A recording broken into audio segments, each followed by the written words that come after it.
Hey everyone, welcome back. Thanks for clicking on this video, and today I'm going to show you how to easily change the aspect ratio on Capcut for PC or Mac.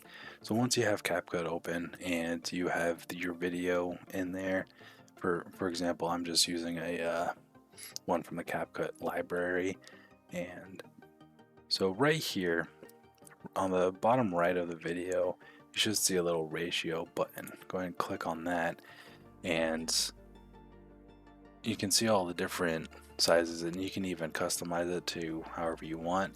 But for like example, if you're doing a video for TikTok or YouTube Short or Instagram, you most likely want to use the 9:16, and once you click on that, it will change the ratio. But be careful, because if you have a full video like this, it's going to shrink it down, and if you maximize it, it's just going to center it, make it really big, so you can change it however you want.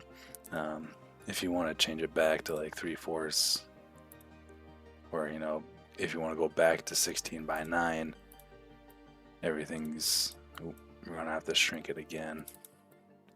But that is how you change the aspect ratio of CapCut on the PC or Mac version. So thanks for watching, and I will see you in the next video.